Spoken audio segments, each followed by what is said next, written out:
విజయవాడలో వీధి వ్యాపారుల ఉపాధిని దెబ్బకొడుతున్నారంటూ సిపిఎం నాయకులు దోనేపూడి కాశీనాథ్ ఆవేదన వ్యక్తం చేశారు. గుర్తింపు కార్డులు ఇవ్వకుండా వేధిస్తున్నారంటూ అధికారులపై మండిపడ్డారు.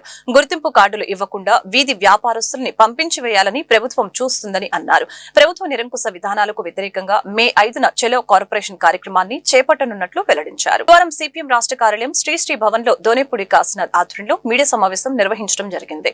ఈ సమావేశంలో ఆయన మీడియాతో మాట్లాడారు. గుర్తింపు కార్డులు ఇవ్వకపోగా అక్రమంగా ఖాళీ చేస్తున్నారంటూ వ్యాపారులు ఆందోళన వ్యక్తం చేస్తున్నారని అన్నారు. విజయవాడ నగరంలో సుమారు 15,000 కుటుంబాలు తోపుడు బండ్లు, బుట్టలు మరియు వివిధ రకాల చిన్న వ్యాపారాల ద్వారా జీవనోపాధి పొందుతున్నారని, గత కొంతకాలంగా అధికారులు వేధిస్తున్నారని అన్నారు. అలాగనే కార్డులు లేవనే సాకుతో వ్యాపారుల్ని తొలగించాలని నోటీసులు జారీ చేస్తున్నారని తెలిపారు. హక్కుల సాధన కోసం పోరాటానికి సిద్ధమయ్యామని అన్నారు. మే 5న చెలో కార్పొరేషన్ కార్యక్రమాన్ని తలపెట్టామని జయప్రదం చేయాలని కోరారు. దశాబ్దాలుగా వ్యాపారం చేసుకున్నటువంటి వాడికి పాత గుర్తింపు కార్డు ఉంది, అప్పుడు ఇచ్చినటువంటి గుర్తింపు కార్డు ఉంది, తర్వాత వచ్చిన గుర్తింపు కార్డు ఉంది, తర్వాత నువ్వు కట్టినటువంటి రసీదు ఉంది.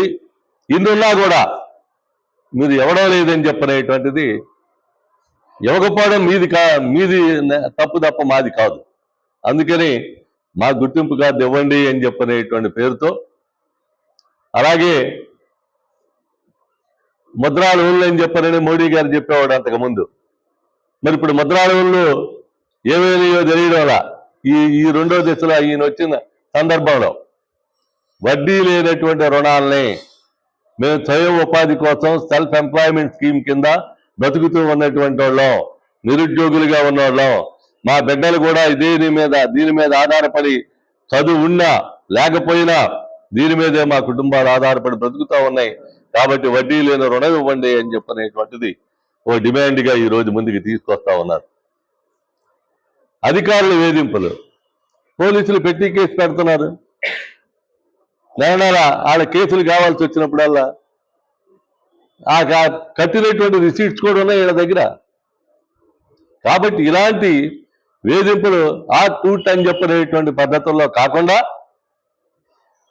సుప్రీంకోర్టు ఇచ్చినటువంటి గైడ్లైన్స్ ప్రకారం, సుప్రీంకోర్టు ఇచ్చినటువంటి జడ్జిమెంట్ ప్రకారం విక్రయదారుడు అనేవాడు, వీధి విక్రయదారుడు అనేవాడు, హాకర్ అనేవాడికి సంక్షేమ చట్టం కావాలి అని చెప్పనేటువంటిది అడిగినటువంటి సందర్భంగా ఆనాడు సిఐటియు కేంద్ర కమిటీ ప్రయత్నం చేసినటువంటి ఫలితంగా వచ్చినటువంటి సుప్రీంకోర్టు జడ్జిమెంట్ ఏదైతే ఉందో ఆ జడ్జిమెంటు జనావాసాల మధ్య, ప్రజలు తిరిగేటువంటి మధ్య, వినియోగదారులు తిరిగేటువంటి ప్లేస్ లో వీళ్ళకి ప్లేస్ ఇవ్వాలి తప్ప 35 సంవత్సరాలుగా చిరు వ్యాపారాలు చేసుకుంటూ వాళ్ళ కుటుంబాలని పోషించుకోవడం జరుగుతుంది.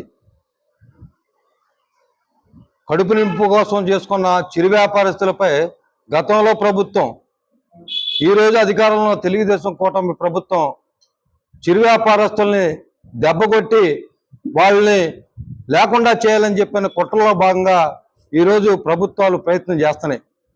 ఏం పాపం చేశారు వీళ్ళు? ప్రభుత్వాలు ఎటువంటి రాయితీలు కల్పించట్లా.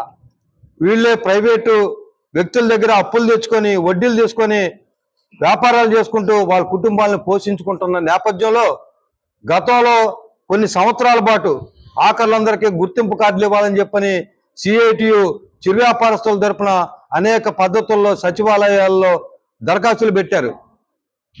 గతంలో ఉన్న కార్డులు రెవెన్యూలు చేయమని చెప్పేసి పదే రిప్రజెంటేషన్లు చేశారు. కానీ రెవెన్యూలు చేయలా. డబ్బులు కట్టిన వాళ్ళకి 200 రూపాయలు కట్టిన వాళ్ళకి ఇంతవరకు గుర్తింపు కార్డులు ఇవ్వట్లా.